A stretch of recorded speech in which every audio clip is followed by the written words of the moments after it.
¿Conoces la ecuación diferencial de movimiento del sistema de doble péndulo? ¿O una forma posible de estabilizar un péndulo invertido? ¿O la ecuación de movimiento de la respuesta libre del péndulo de torsión? Quédate que en esta clase lo vemos. En términos generales, todos los problemas se resuelven con la segunda ecuación cardinal de la dinámica, la de suma de momentos igual a la derivada del momento cinético respecto del tiempo. Espero que disfrutes de esta clase y si te parece bien, comenzamos.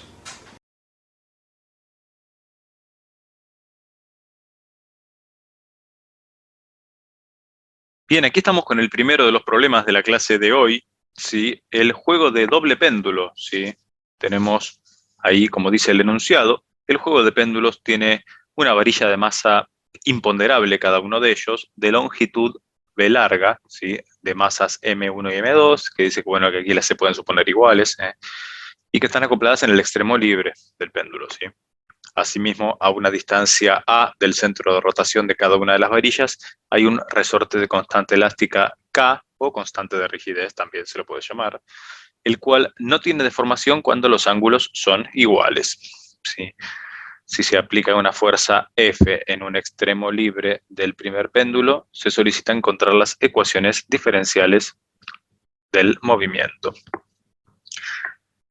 Bueno, para comprender el sistema de doble péndulo, podríamos recordar en primera medida cómo es la ecuación del péndulo simple. La ecuación de movimiento en un péndulo simple, ¿sí? Podríamos recordar eso, no estaría de más que intentemos recordar eso. Vamos a colocar ahí. Ahí está, perfecto.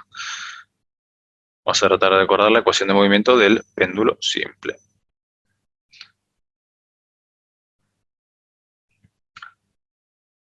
Vamos a poner, ¿sí?, una masa concentrada en el extremo, ¿sí? Tratar de reproducir el mismo concepto, pero solamente con el péndulo simple.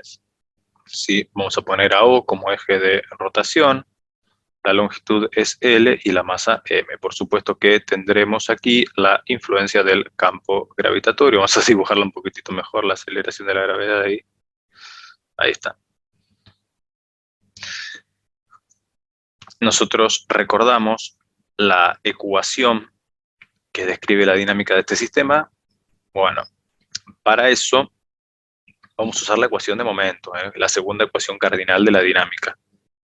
Suma de momentos de las fuerzas exteriores respecto al centro de momento igual a la derivada del momento cinético respecto del tiempo más la velocidad del centro de momento vectorialmente la cantidad de movimiento del sistema. En este caso el centro de momento se encuentra en reposo, así que esto no nos va a importar. ¿Y qué es el momento cinético para nosotros aquí? ¿Sí? El momento cinético para nosotros en módulo será igual al momento de inercia respecto al eje de rotación por la velocidad angular, que podemos interpretarla como θ punto. Bajo esta condición podemos aceptar entonces que la derivada del momento cinético respecto del tiempo será igual a J sub 0 por θ doble punto. Si bien es una ecuación que suele utilizarse más tal vez en cuerpo rígido, pero bueno, en este caso la masa está rígidamente vinculada a la varilla y bueno, la varilla es de masa despreciable, o sea, toda la masa está concentrada en el punto de masa M y bueno, y está rotando respecto al punto O.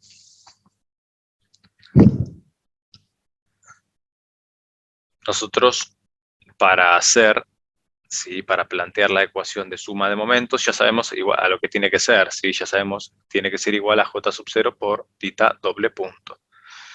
Es importante recordar que estamos en presencia de un movimiento rígido plano, por lo tanto podríamos prescindir de los vectores. Fíjate que ya no le he puesto flechitas de los vectores porque el movimiento se está desarrollando en el plano.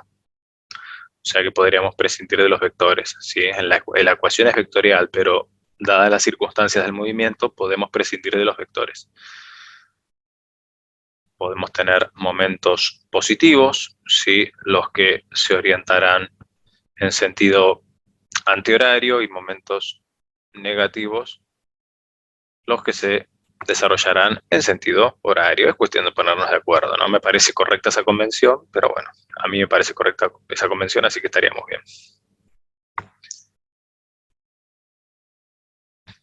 Bueno, diagrama de cuerpo libre o de punto material libre, ¿sí? Si pensamos que en realidad este punto material está representando un cuerpo rígido porque está rígidamente vinculado a la varilla, podríamos llamarle diagrama de cuerpo libre. ¿Qué fuerzas están actuando? Podría estar actuando, ¿sí? La fuerza F de T, ¿sí? Podría estar actuando la fuerza F de T, estaría actuando también el peso, ¿sí? Podemos pensar que está actuando el peso.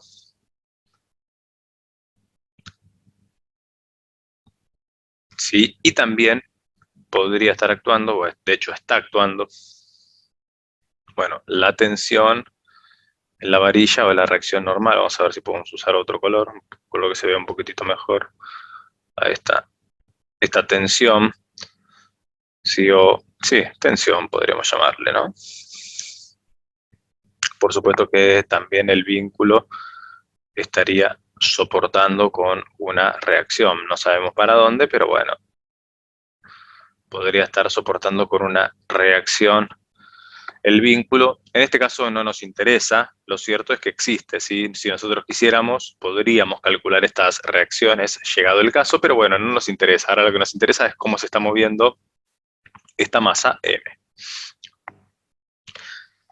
Fíjate que si a este punto le llamamos P, bueno, la tensión no está desarrollando momento, ¿sí? Porque la ecuación vectorial de un momento siempre es, bueno, va a ser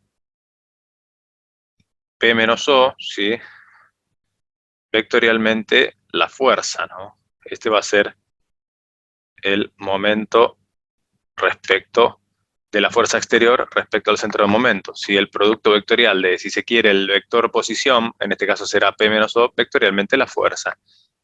En este caso, la tensión y el vector posición serían paralelos, por eso la tensión no genera momento, o sea, no nos es relevante. Si bien aparece en el diagrama de cuerpo libre, no nos genera momento. Las que sí nos generan momento son la fuerza F de T y el peso. La fuerza F de T generaría un momento positivo, ¿sí? Nos generaría un momento positivo de la forma F de T por L por el coseno del ángulo θ, ¿sí? Momento positivo, y el peso nos estaría generando un momento negativo, ¿sí? Donde la distancia es L por el seno de θ, ¿no? La distancia mínima. Entonces será menos M por G por L por el seno de θ. Acordate que la fuerza es un vector axial, ¿no? Entonces vale a través de toda la recta de acción.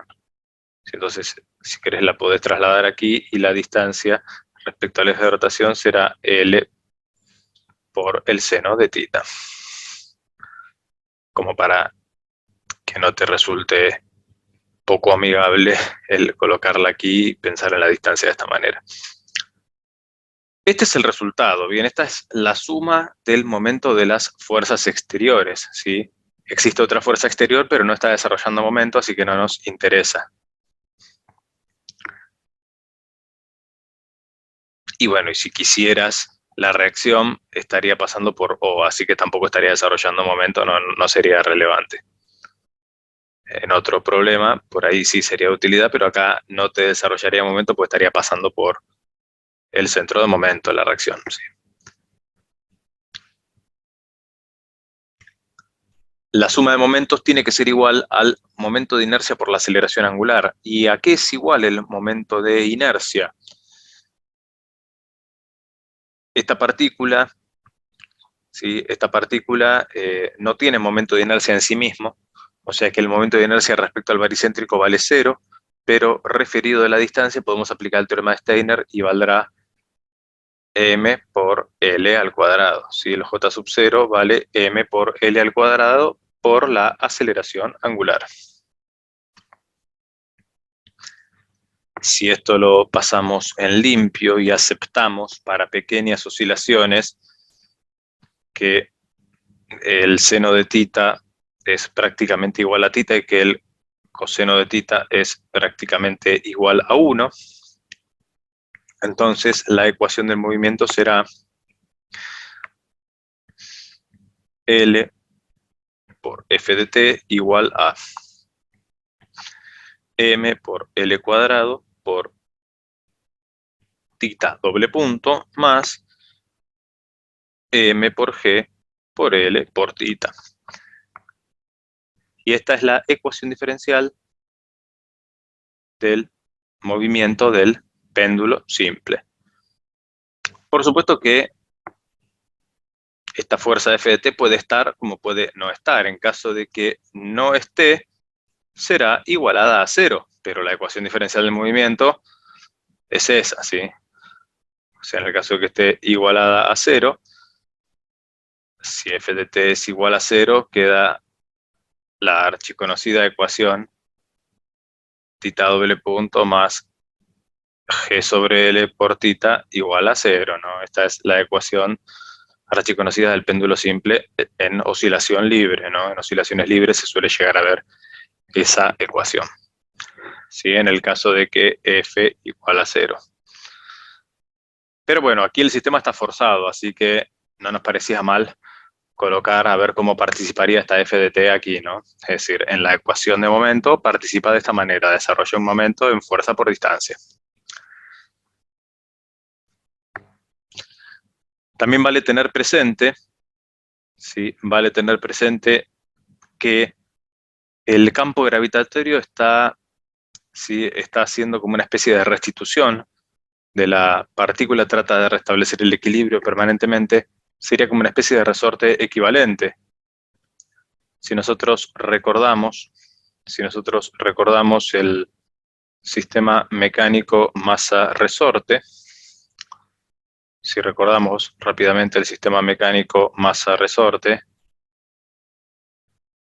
¿sí? Suponte esta referencia absoluta, esta masa, suponete que hay aplicada una fuerza y que estamos estudiando su desplazamiento. Si recordamos las ecuaciones de movimiento aquí, o la ecuación de movimiento era la fuerza igual a la masa por la derivada segunda de la posición más la constante elástica por la posición. No hay discusión de que esta es la ecuación diferencial del movimiento para este sistema. Bueno, aquí en la rotación, fíjate que hay una equivalencia también, ¿no? Nosotros podríamos pensar que esta es la coordenada de movimiento X, ¿sí? Si esta fuera la coordenada de movimiento X, si esta fuera la coordenada de movimiento X, bueno, X será igual a tita por L, ¿sí? Para pequeñas oscilaciones vale esta relación. Si X es igual a tita por L y nosotros reemplazamos tita por X sobre L, nos quedará, ¿sí? Despejando todo lo que hay que despejar o simplificando lo que hay que simplificar, nos quedará f de t igual a m por X doble punto más m por g sobre L por X. Y bueno, y vos te preguntarás, bueno, ¿qué tiene que ver eso aquí? Sí, tiene que ver con que m por g sobre L es la constante elástica equivalente del péndulo. Si el péndulo, de alguna manera, con la influencia del campo gravitatorio, tiene como un resorte equivalente, ¿sí? Podríamos pensar que el sistema del péndulo es como el sistema masa-resorte. Esa es la equivalencia, ¿sí? Entonces la constante elástica equivalente será m por g sobre L. Y esto un poquitito como para que podamos establecer la equivalencia con lo que nosotros sabíamos de las vibraciones traslacionales o las vibraciones lineales, ¿no? Pero bueno, es una introducción como para que recordemos la ecuación de movimiento del péndulo. Ahora sí estaríamos en condiciones de resolver el problema del doble péndulo. Si quisiéramos pensar en el problema del doble péndulo, bueno, podríamos hacer de vuelta el diagrama de cuerpo libre. ¿Sí? En los soportes tendríamos las reacciones, ¿sí? No importa, tendríamos reacción en A, reacción en B, no importa, están en modo esquemático. Reacción en B, reacción en A. Estas reacciones respecto al punto pivote no estarían desarrollando momento, así que no nos sería relevante su composición. Lo cierto es que aquí tendríamos, ¿sí?, los pesos, ¿sí? P sub 1, P sub 2. Tendríamos en cada uno de los casos, bueno, podríamos pensar en la tensión o la reacción normal, ¿sí? Esto sería T sub 1 y T sub 2, que no nos importa porque no están desarrollando momento, pero una fuerza que sí está desarrollando momento y tenemos que considerar es, bueno, la fuerza elástica aquí, ¿sí? La fuerza elástica aquí y también la fuerza elástica en el segundo péndulo, ¿no? Por supuesto que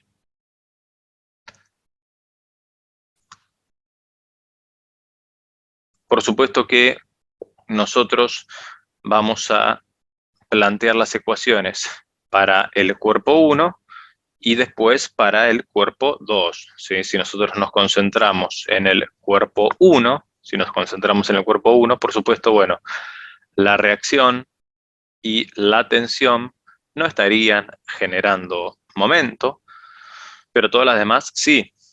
O sea, tendríamos que pensar a ver cómo planteamos la suma de momentos de las fuerzas exteriores ahora respecto al punto A. Si pensamos en la suma de momentos de las fuerzas exteriores respecto al punto A, fíjate, tendríamos, bueno, F de t por la distancia B por el coseno del ángulo θ sub 1, ¿sí? El momento desarrollado por la fuerza F de t sería, de alguna manera, fuerza por distancia por el coseno del ángulo, ¿sí? Si la fuerza permanece todo el tiempo horizontal y la varilla va cambiando de ángulo, esta será la expresión correcta.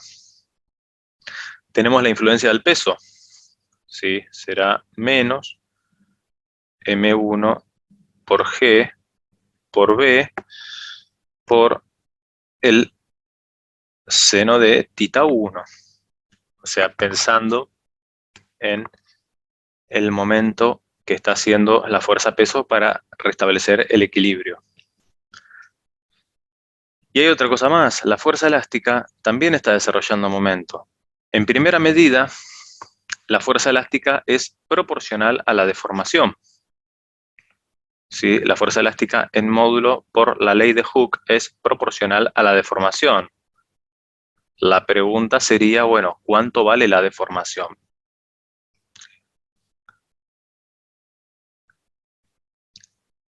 Aquí la deformación está mediante una referencia relativa porque los dos extremos, ¿sí?, los dos extremos del resorte son móviles. Pero vamos a tratar de pensarlo. ¿Sí? Aquí tendríamos, de alguna manera, desplazamiento de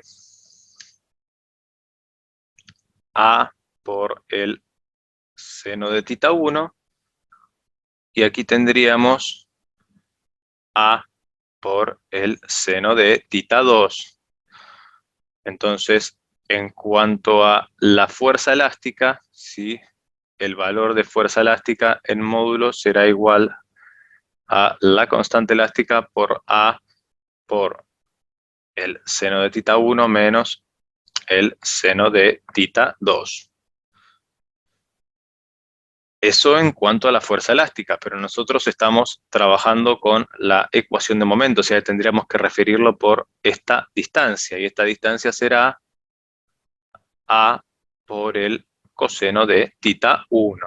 Entonces, el momento generado por la fuerza elástica será menos la constante elástica por A por el seno de θ 1 menos el seno de θ 2 por A por el coseno de θ 1.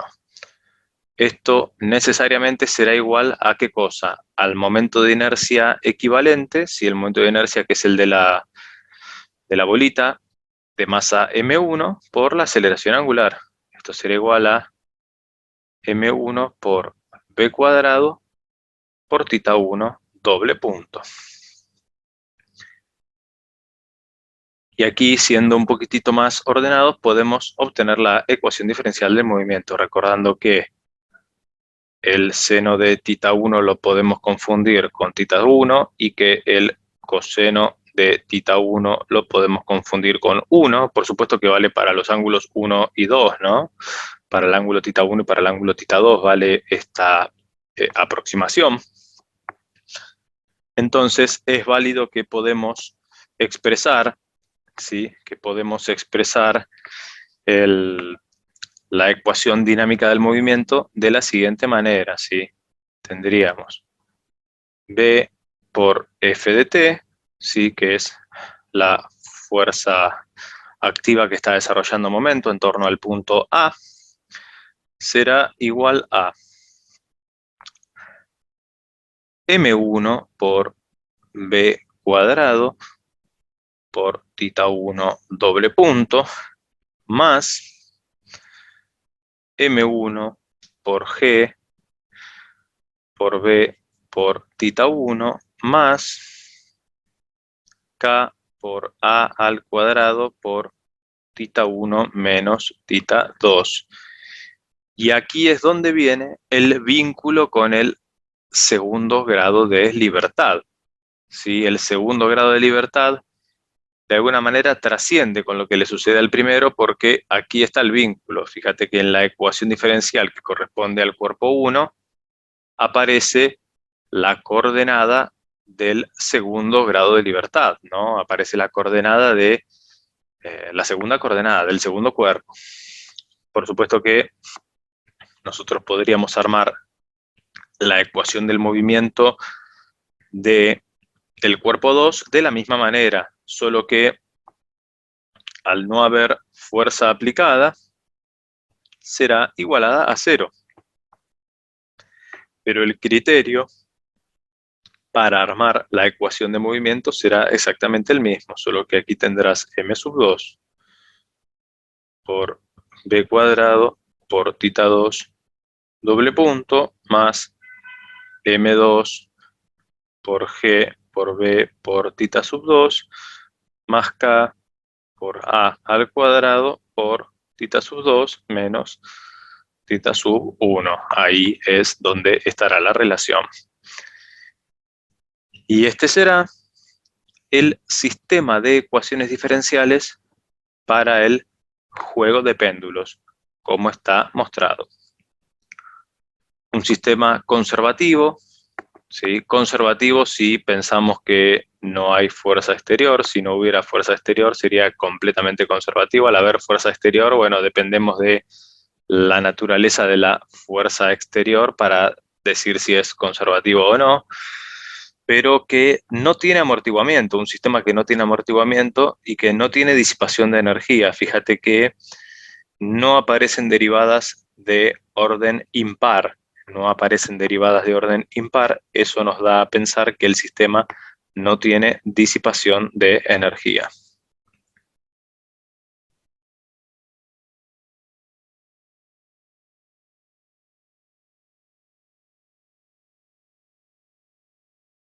Bien, como segundo ejercicio vamos a estabilizar al péndulo invertido. El péndulo invertido que se muestra, ¿sí?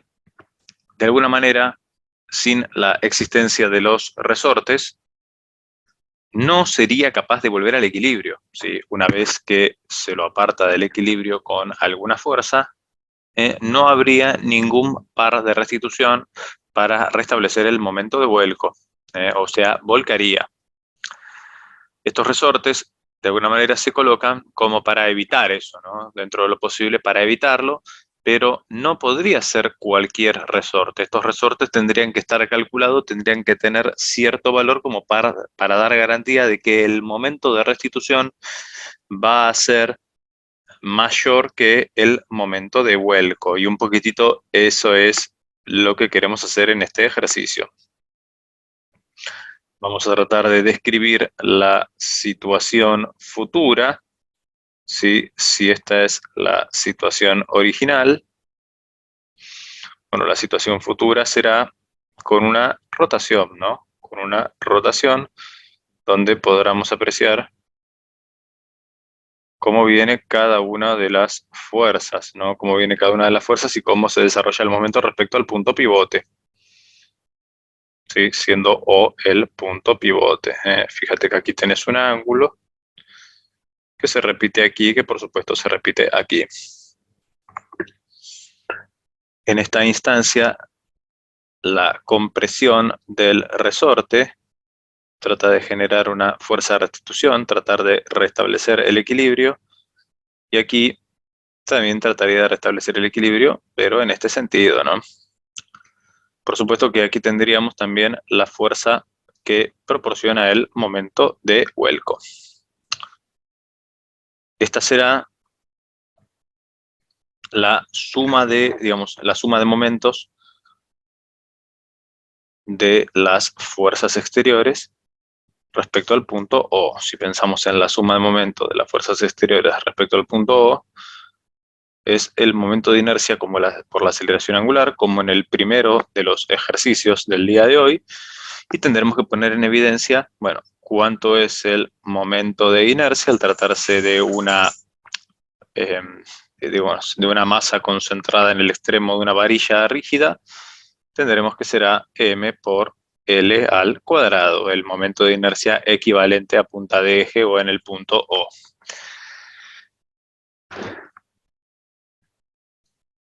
El momento de vuelco será, ¿sí? El momento de vuelco será como algo positivo, ¿sí? Esta distancia será L por el seno de tita, así que tendríamos M por G por L por el seno de tita. Si querés, tomamos el sentido horario positivo, aquí es lo mismo. Entonces, los momentos efectuados por los resortes serían negativos. La distancia a la que estarían sería L por el coseno de tita en todo momento, y la deformación sería L por el seno de tita. Al ser 2, podemos decir que, bueno, los multiplicamos por 2. Tendremos la constante elástica por la deformación, que es L por el seno de tita, por la distancia, que es L por el coseno de tita. Esto necesariamente será igual a m por L cuadrado por tita doble punto. Bueno, un poquitito con la experiencia del ejercicio anterior, este termina siendo muy fácil, ¿sí? Pero bueno, termina siendo más un ejercicio del tipo conceptual, termina siendo más un ejercicio del tipo conceptual en el sentido de que nos están pidiendo, bueno, determinar los valores de constante de rigidez para que el sistema sea capaz de recuperar el equilibrio, o sea, para que el sistema oscile.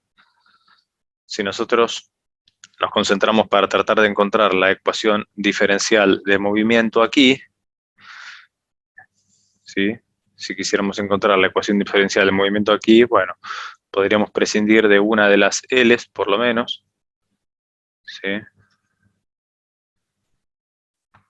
Y lo que tendríamos será, como ecuación diferencial del movimiento, será m por L por tita doble punto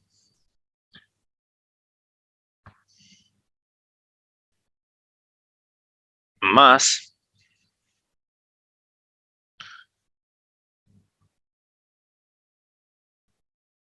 dos K por L. Vamos a pensar que el seno de tita es igual a tita para pequeñas oscilaciones y que el coseno de tita es igual a 1. Será igual a 2K por L menos M por G. Todo esto multiplicado por tita, necesariamente igual a 0. Podríamos despejar tita doble punto o dejarla sola y tendríamos que será, bueno, 2 por K por L menos M por G, todo esto dividido M por L, multiplicado por tita igual a 0. Aquí hemos obtenido la ecuación diferencial del movimiento. Es un poquitito más fácil que el ejercicio anterior. Esta ecuación diferencial, nosotros tenemos la solución. Pasa que dependerá del signo de este número. Si este número es positivo, primer escenario posible, si el número es positivo, entonces la ecuación diferencial será tita doble punto más omega sub 0 al cuadrado por tita igual a 0, o omega sub n, omega sub 0 o omega sub n está bien, y la solución es una combinación de funciones trigonométricas. A por el coseno de omega 0 por t, más b por el seno de omega 0 por t. Es una composición de dos oscilaciones, pero podemos dar garantía de que el sistema tiene un valor acotado, ¿sí? Y que vuelve permanentemente al punto de equilibrio, ¿sí? Es una combinación de funciones senoidales. En caso de este argumento ser menor que 0, la ecuación diferencial del movimiento termina siendo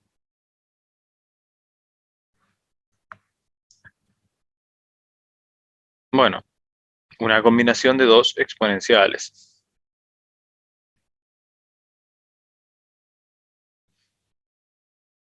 Donde una de ellas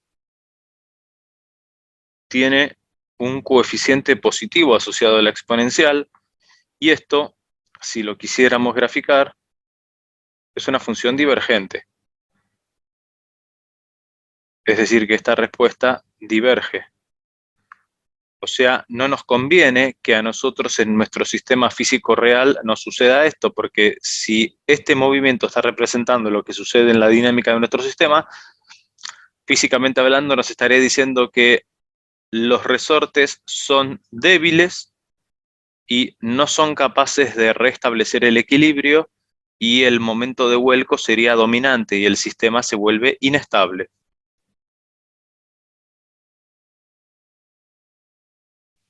Nosotros no queremos que suceda esto, ¿sí? O sea, nosotros no quisiéramos que la ecuación diferencial sea esta para que no nos dé este resultado, ¿no?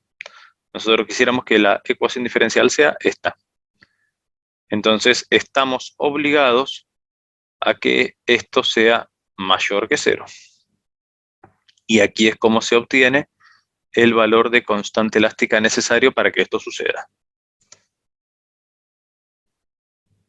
Pensado así, es que podemos afirmar que 2K por L menos M por G debe ser mayor que 0 y que la constante de rigidez de cada uno de los resortes debe ser mayor a M por G sobre 2L.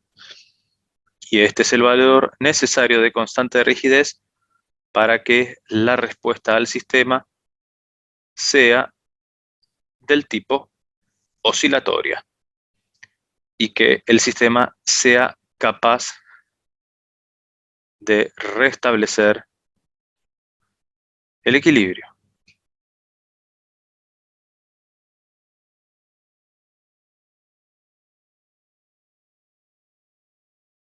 Muy bien, estamos en presencia del último problema de la clase de hoy.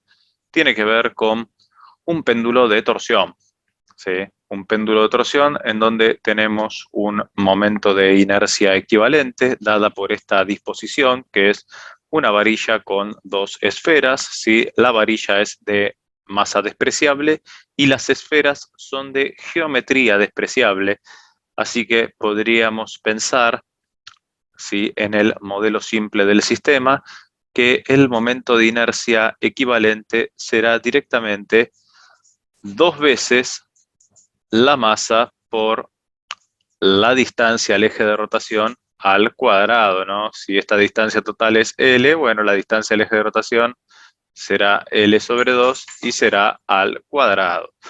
Y dada esta disposición, es que podemos decir que el momento de inercia equivalente es este mismo. Entonces, fíjate, bueno, tendremos L cuadrado sobre 4, con el 2 nos quedará M por L cuadrado sobre 2.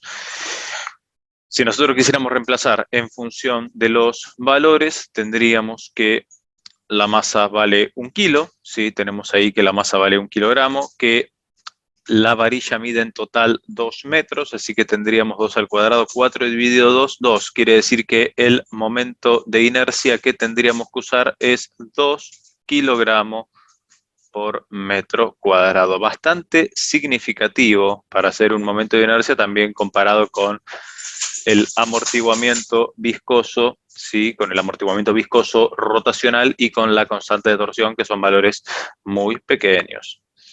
En definitiva, nosotros, ¿sí?, aquí tenemos la ecuación diferencial del movimiento, que será el momento de inercia equivalente por la derivada segunda del ángulo más el amortiguamiento viscoso rotacional por la derivada primera del ángulo más la constante de torsión por el ángulo igual a 0. Se trata en definitiva de una oscilación libre amortiguada, ¿sí? Una oscilación libre amortiguada. ¿Qué es lo que define que exista el movimiento? Y la condición inicial, si estos 4000 grados de alguna manera son el ángulo inicial. El ángulo inicial es distinto de 0 y la velocidad inicial, la velocidad angular inicial, sí es igual a 0. Estas son las condiciones iniciales con las que nosotros podríamos encontrar la ecuación de movimiento. Si repasamos un poco, ¿sí?, el método de resolución de esta ecuación diferencial, vamos a darnos cuenta que corresponde al mismo que el del sistema masa-resorte amortiguador, pero desde un punto de vista rotacional, ¿sí? Corresponde la misma lógica que hemos visto en la teoría de las vibraciones libres amortiguadas, solo que ahí habíamos visto el sistema masa-resorte amortiguador desde la perspectiva de la traslación, ¿sí? Era lo que era el masa-resorte amortiguador de esta manera, ¿no? Este es el que solíamos ver en la teoría, y para nosotros ahí teníamos la ecuación diferencial dinámica, venía de esta manera, ¿no? O sea, la ecuación diferencial que define la dinámica venía de esta manera y habíamos encontrado la solución al respecto. Fíjate que aquí la ecuación diferencial es la misma, solamente que estamos tratando de resolver desde la perspectiva torsional.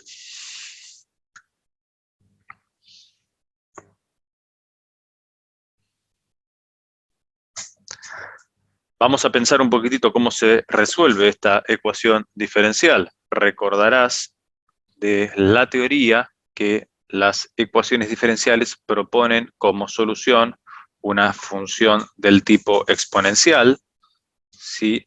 Y esa función exponencial tiene que satisfacer a la ecuación diferencial. Entonces, proponemos una función exponencial θ de t igual, ejemplo, a una constante c por e a la r por t.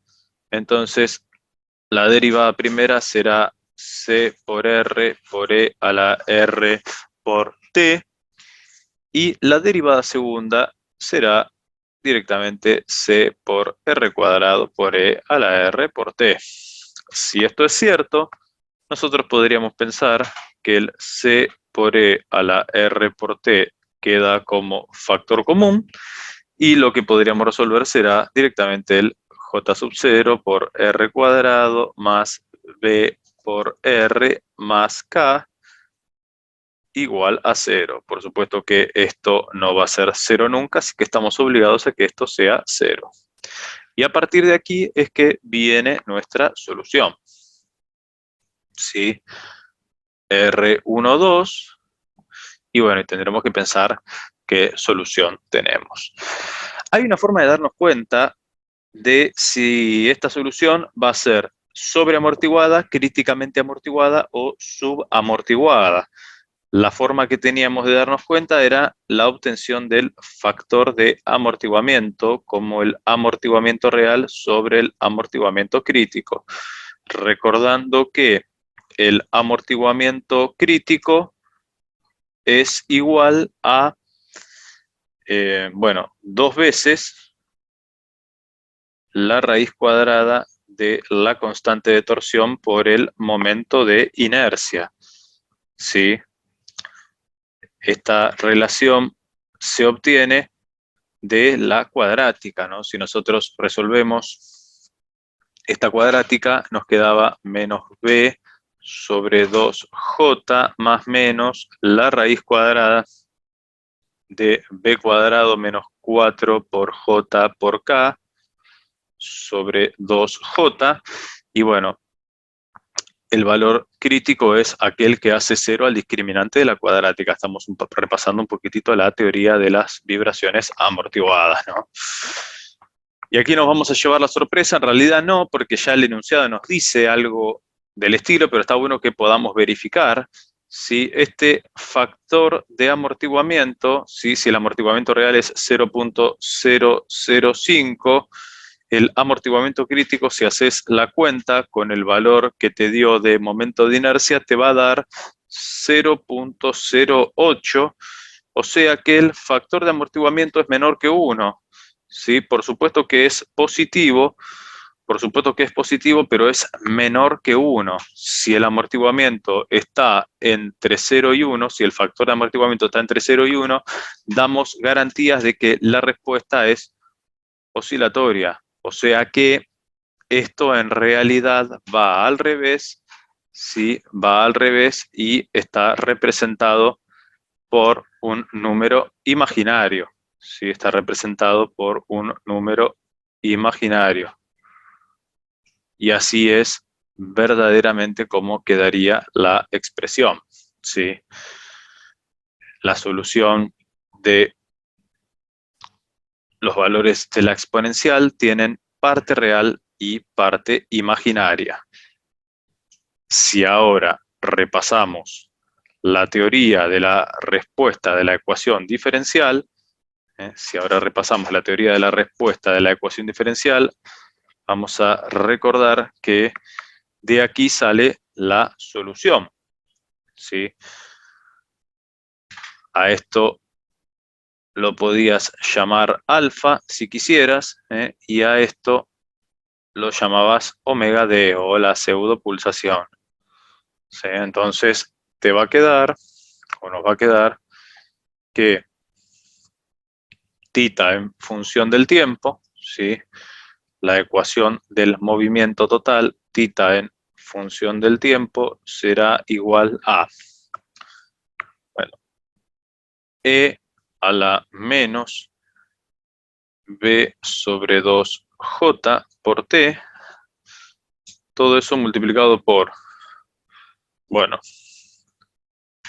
C sub 1 por el coseno de esta pseudopulsación omega d por T, más C sub 2 por el seno de omega d por T. Es decir, ¿sí? Expresión por supuesto válida para T mayor o igual que 0. Es decir, que nuestra oscilación atenuada en función del tiempo viene dada de esta manera. Y aquí nos encontramos con que tenemos las constantes C sub 1 y C sub 2, ¿sí? Que tendríamos que obtenerlas en función de las condiciones iniciales, ¿sí?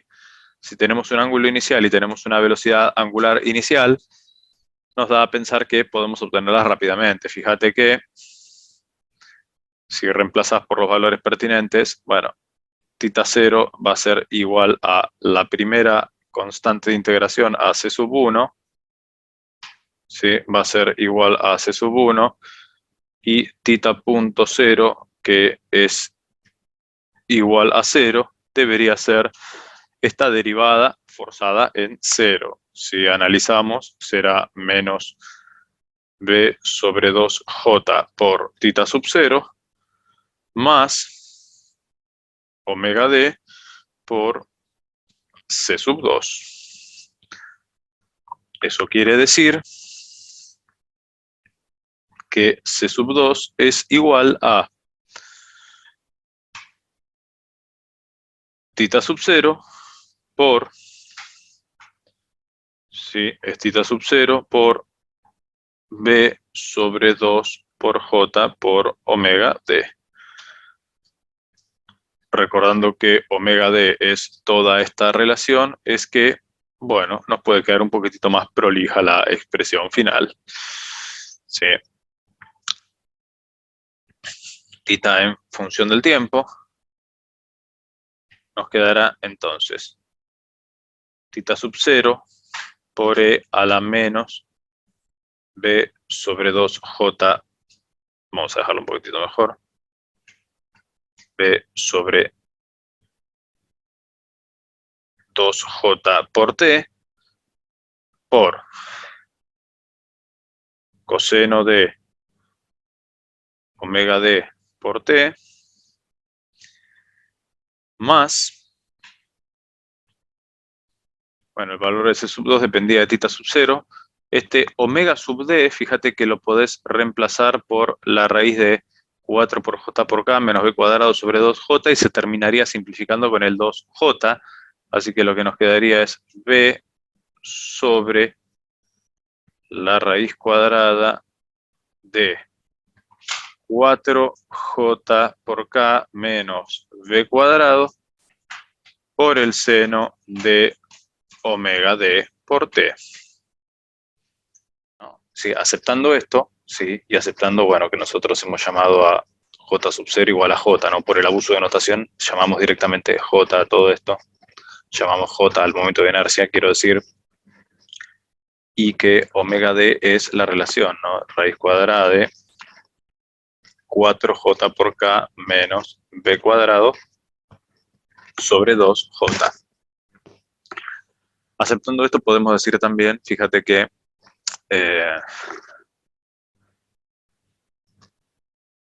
podemos lograr esto de la forma, lograr esta expresión de la forma compacta, ¿no?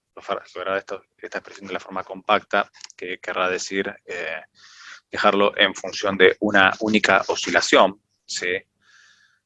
Será, recordando un poquitito esta conversión, ¿sí? Si nosotros tenemos a por el coseno de x más b por el seno de x, esto lo podemos expresar como r por el coseno de x menos phi, entendiendo por qué r sea la conversión en Pitágoras de a cuadrado más b cuadrado, y que la tangente de phi sea b sobre a, ¿no? Aceptando esta conversión, al caso que nos compete aquí, es que podemos hacer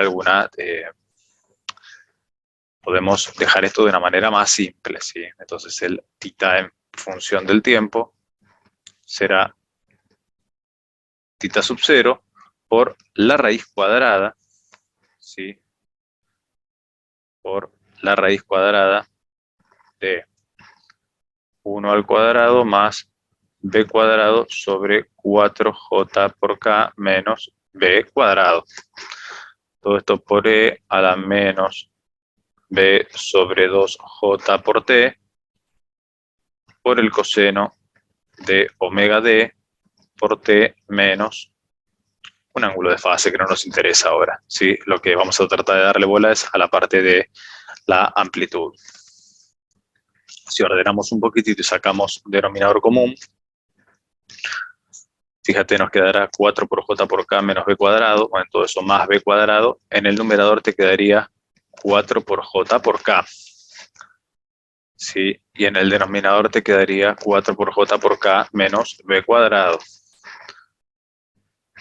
Es decir, que nos quedará θ sub 0 por 4 por j por k, la raíz cuadrada dividido la raíz cuadrada de 4 por j por k menos b al cuadrado.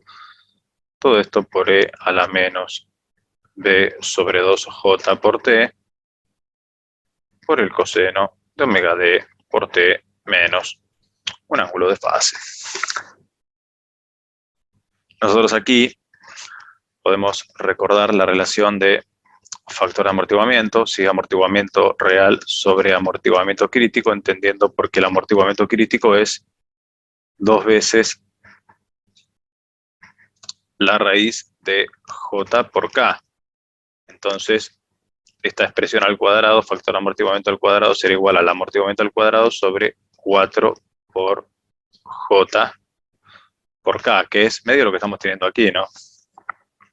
Lo que te ofrezco como para tratar de simplificar esto es tratar de pasar esta expresión aquí abajo en el denominador. Entonces, el θ en función del tiempo te quedará θ sub 0 dividido la raíz cuadrada de 1 menos psi al cuadrado por e a la menos b sobre 2j por t por el coseno de omega d por t menos un ángulo de fase. ¿Por qué hicimos todo esto? Porque tal vez es más fácil de expresar este gráfico, ¿sí? Tal vez es más fácil de expresar este gráfico en el sentido de que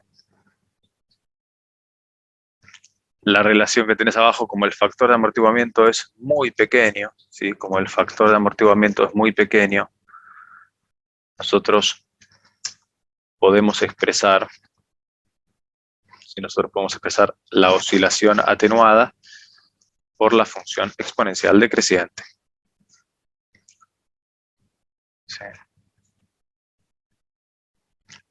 Esto obviamente no es obligatorio dejar a la función así, yo lo hago para que me sea más fácil el gráfico, nada más. ¿Sí? Si acá está el ángulo θ sub 0, y si quisiéramos graficar la atenuación, ¿sí? Vamos a tratar de hacerlo un poquitito mejor. Si quisiéramos pensar en la función exponencial que atenúa, y vendrá algo así. Por supuesto que en el denominador vendrá de la misma naturaleza, ¿no? Esto tiene que ser algo en cuanto a la exponencial, algo dentro de todo simétrico, pero el gráfico arrancaría aquí, ¿no? Como que el valor de θ sub 0 verdadero estaría muy cerca de donde arranca la función exponencial decreciente. Y en algún momento lo tendría que tocar, pero en un valor muy próximo a 0.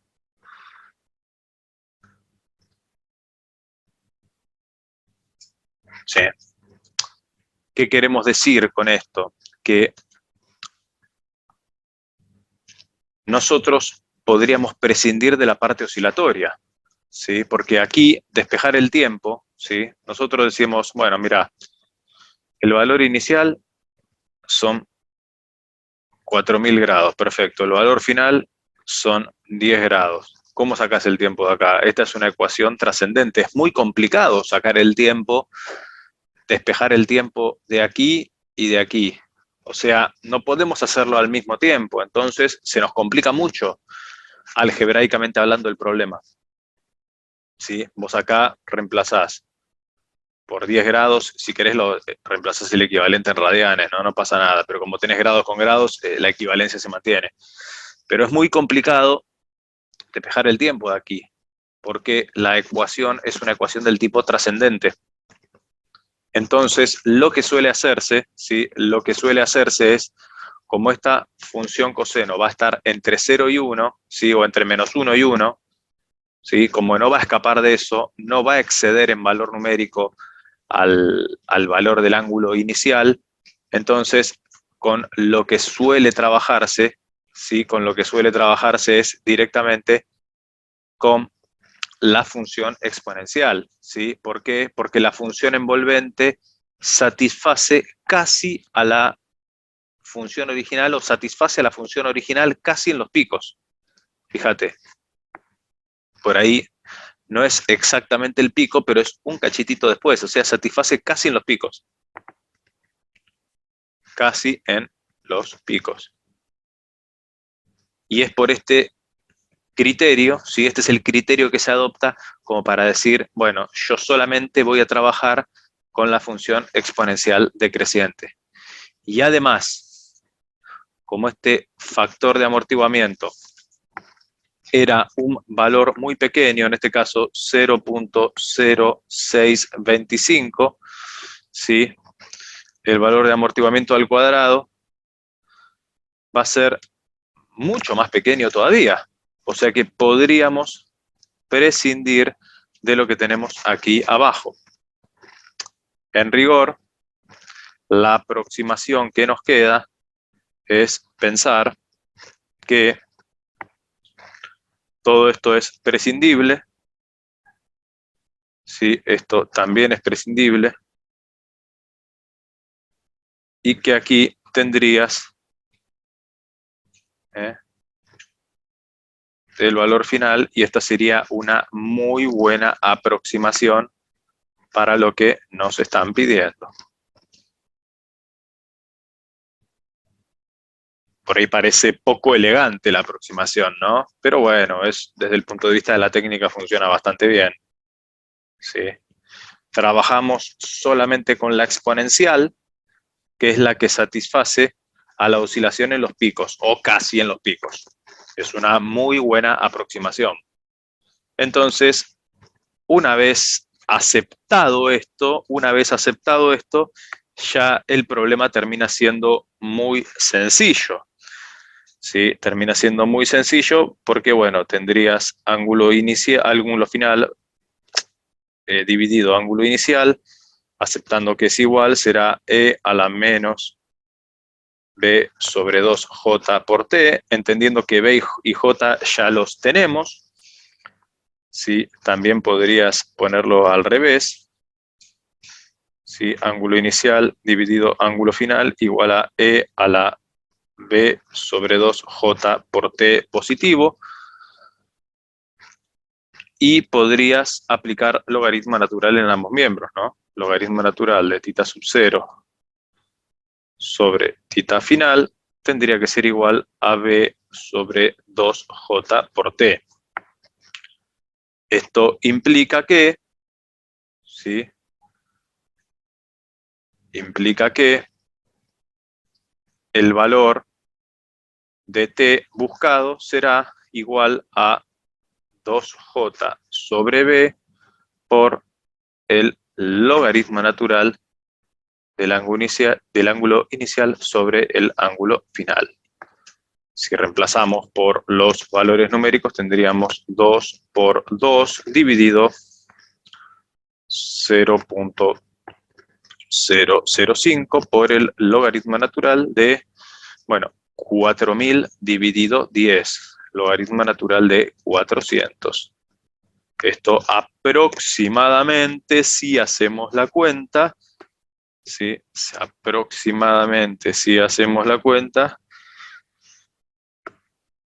bueno, nos daría bastante, ¿sí? Nos daría 4793 segundos. Una barbaridad. Y bueno, a ver, estamos pensando que el sistema tiene muy poco amortiguamiento y que arranca de un ángulo de torsión de 4000 grados, o sea que serían varias vueltas, ¿sí? 360 grados es una vuelta, 3600 serían 10 vueltas, bueno, más de 10 vueltas. Se arranca de más de 10 vueltas y estamos esperando que tenga una amplitud de la oscilación de 10 grados aquí, ¿no? Arranca de 4000 grados hasta 10 grados. Bueno, evidentemente tiene que pasar un bastante tiempo. Como era de esperarse, el tiempo es, ¿sí? El tiempo en el que el sistema alcanza el valor es directamente proporcional al momento de inercia, ¿sí? ¿Por qué? Porque el momento de inercia siempre es la capacidad que tiene el sistema de oponerse al cambio de velocidad, ¿no? ¿Sí? O sea, el sistema es más lento cuanto mayor sea el momento de inercia. Así que de esta manera hemos resuelto el tercer problema de la clase de hoy. Ponemos la cámara para el saludo final, ¿sí? Este problema es un problema de movimiento oscilatorio amortiguado desde el punto de vista torsional, ¿sí? Esta clase de ejercicios de alguna manera pretendió complementar la parte de vibraciones torsionales, ¿sí? Que nos había quedado pendiente. Por supuesto que podríamos hacer alguna clase más al respecto para múltiples grados de libertad. Hemos visto el doble péndulo, el péndulo invertido, la estabilización del péndulo invertido y bueno, y un caso de péndulo de torsión, un ejercicio de péndulo de torsión, para que, bueno, te pueda quedar la comprensión del tema. Esperando que haya sido de tu agrado, que hayas disfrutado de la clase. Yo soy Jorge Alejandro, tu profesor de Mecánica Racional, y nos veremos en la próxima. Chao.